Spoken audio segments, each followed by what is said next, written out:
Hello बच्चों, welcome to my channel. आज की इस वीडियो में हम बात करने वाले chapter number 14 when the earth शोक। इसके कहने का मतलब है कि जब हमारा मतलब कि जो भी पृथ्वी है जब वो हिलता है, मतलब कि इसके कहने का सेंस है कि जब अर्थक्वेक आता है तो क्या होता है, क्या हम सेफ्टी मेजर्स यूज कर सकते हैं, कौन सा डिवाइस ऐसा होता है जो अर्थक्वेक को मेज़र करता है। इन सभी चीज़ों के बारे में हम बात करने वाले हैं। इससे पहले वाले वीडियो में हमने अप टू चैप्टर नंबर 13 तक हमने सारे अच्छे से लाइन बाय लाइन को अच्छे से एक्सप्लेन करके हमने कवर कर लिया। तो चलिए हम चैप्टर नंबर 14 को लाइन बाय लाइन एक्सप्लेन करते हैं।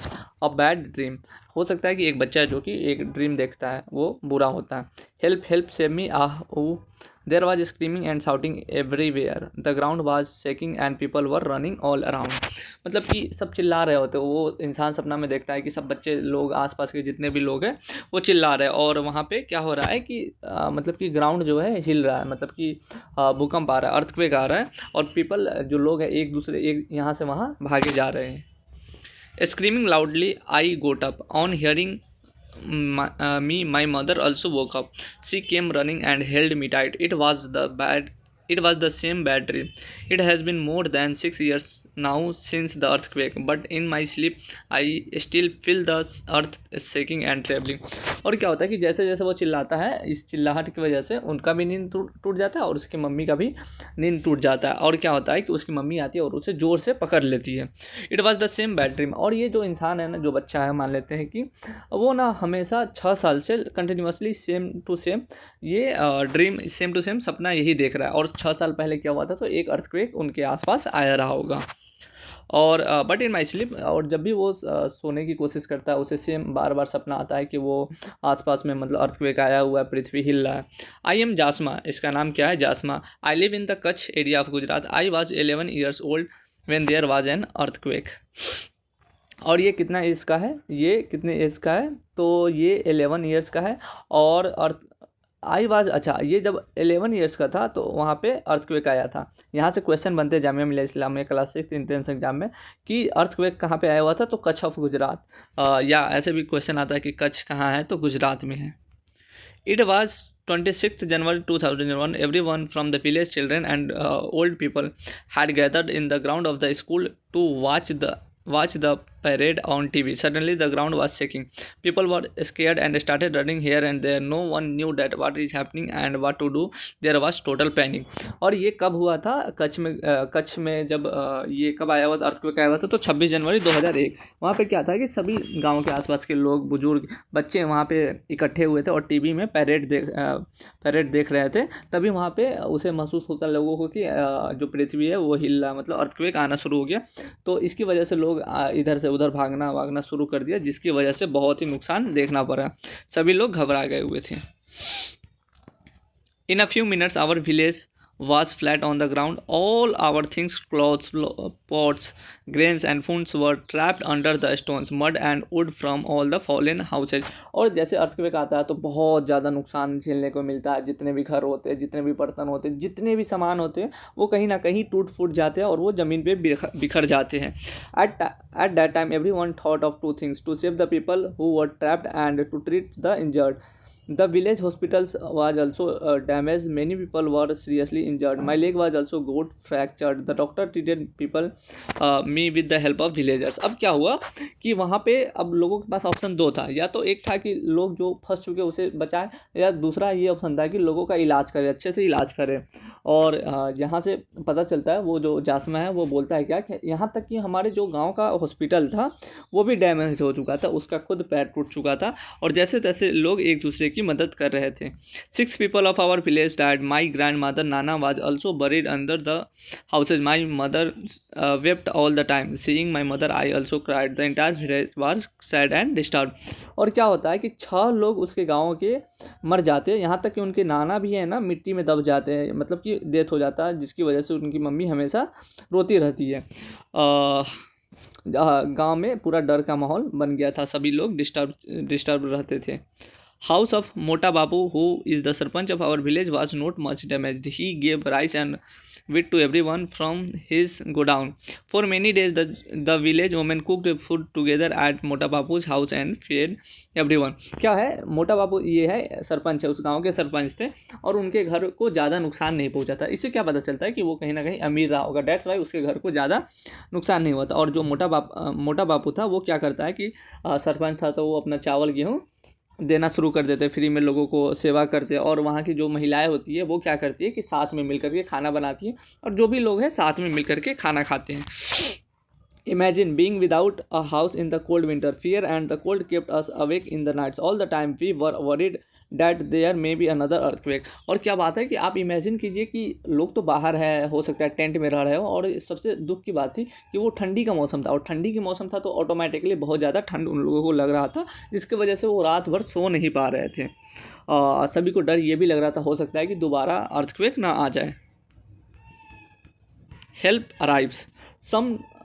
For some days after that, people from the cities kept coming to see what happened. They came with food, medicines and clothes. Everybody used to rush to take this thing. अब क्या होता है, कुछ दिन बाद जैसे जैसे समय बीतते जाता है, लोग आसपास के लोगों को पता चलता है तो वो लोग शहर से आना शुरू करते हैं अपने साथ कुछ गरीबों की मदद के लिए, कुछ खाने पीने के लिए मेडिसिन दवा लाते हैं, सो डैट वहाँ पे जो भी गरीब है जिनको प्रॉब्लम हो रही है वो उनकी शिकायत को दूर कर सके, परेशानी को दूर कर सके. और जैसे ही लोग आते थे, जितने भी लोग थे उनको लेने के लिए, मतलब कि उनसे सामान लेने के लिए दौड़ करके भागते थे, धक्का मुक्की ये सारी चीज़ों को सामना करना पड़ा. The clothes that we got very different. We had never worn such clothes before. अब नॉर्मल सी बात है कि गांव के लोग अलग तरीके का पहनावा करते, जो शहर से लोग आते वो अलग तरीके का पहनावा करते थे. तो इनके कहने का मतलब है, जो जासना है वो क्या बोलता है कि जो भी लोग आते थे क्लोथ्स लेकर के आते थे, न्यू डिज़ाइन के थे, हम लोगों को समझ ही नहीं आ रहा था कि कैसे पहनना है. People from different groups from the city help us to put up the tents. और क्या करते हैं, जो लोग भी आते हैं वहाँ से वो कोशिश करते हैं कि मतलब कि कहीं ना कहीं उन्हें फाइनेंशियल सपोर्ट भी प्रोवाइड करते हैं, भोजन के लिए भी कुछ ना कुछ जुगाड़ कर देते हैं, मेडिसिन भी देते हैं. तो वो क्या करते हैं कि उन्हें टेंट लगाने में मदद करते हैं. Staying in this plastic tents in the cold winters months was very difficult. और बात करते हैं कि टेंट्स में रहना बहुत ही मुश्किल वाला काम था. Some of these people were scientists. They tried to find out which areas have more chances of having an earthquake. और उनमें से कुछ लोग साइंटिस्ट भी थे, वैज्ञानिक थे, और वो कोशिश कर रहे थे कि कहाँ पे अब इन द फ्यूचर अर्थक्वेक आ सकता है. People from our village talked to them many times. और लोग जो भी साइंटिस्ट होते हैं वो इन्फॉर्मेशन इकट्ठा करते, हो सकता है कि क्या हुआ था, क्या देखने को मिला था, इन सभी चीज़ों के बारे में वो बात करते हैं. They had suggestions about building our houses again. और जो भी साइंटिस्ट थे, जो भी लोग थे, वो सजेस्ट कर रहे थे कि आप लोग फिर से अपना घर बनाना शुरू कर दीजिए, अब जो हो गया सो हो गया, अब हो सकता है कि नहीं आए in the future. Engineers and architects showed us some special designs for our houses. और जो इंजीनियर्स का काम ही होता है कि ऐसी बिल्डिंग्स बनाया जाए कि फॉर द फ्यूचर अगर अर्थक्वेक आए तो वो टूट फूट ना हो. This said that with this design houses will not be get damaged much in the earthquake. और जो भी लोग थे, जो भी आर्किटेक्ट थे, वो बोलते हैं कि अगर आप इस तरीके से घर बनाते तो आपके घर के टूटने की संभावना कम होगी. But our people were a little afraid. They thought if these people build our houses, our village will not look like our old house. अब क्या होता है, लोगों को परेशानी कि लोग जैसा पहले से रह रहे होते हैं वो कोशिश करते हैं कि वैसा ही रहे, उसी परिवेश में रहे, उसी तरीके का घर हो.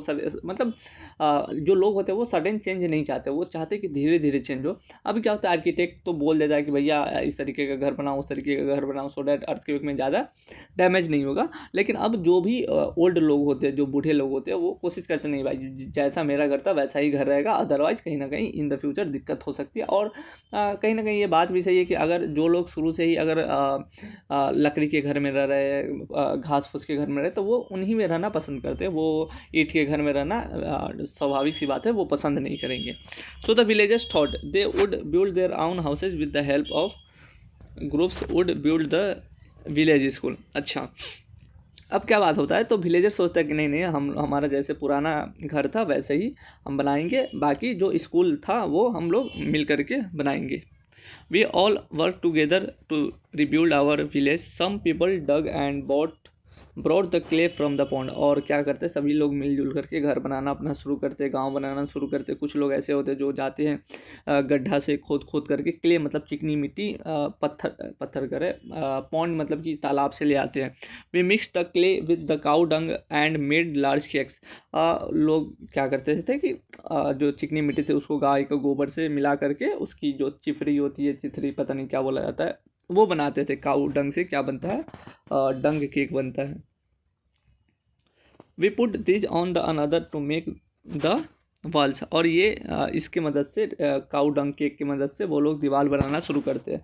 We white wash the walls and decorated them with beautiful designs and small pieces of, और वाइट वाश मतलब कि उसे चूना से, मतलब कि कैल्शियम कार्बोनेट से उसको रंगाई करना, पुताई करना, और अलग अलग तरीके के ब्यूटीफुल डिजाइंस बना रहे थे। We put up a thatched roof, now our houses looks like a diamond in the dark night। और जैसे तैसे घर कंप्लीट हुआ और वो कैसा दिख रहा था, तो वो रात में डायमंड की तरह चमक रहा था। What will you do? People from our groups also made children in Jasma's school practice what they do in the case of an earthquake. This is what they said। और क्या होता है कि अब जैसे स्कूल चालू हो जाता है, जैसे जैसे समय बीतता है, तो अब क्या होते हैं वहाँ के टीचर जो होते हैं वो ग्रुप में कोशिश करते हैं कि अब इन द फ्यूचर अगर अर्थक्वेक आए तो हमें क्या करना चाहिए, क्या नहीं करना चाहिए, उसके बारे में डिस्कशन करते हैं।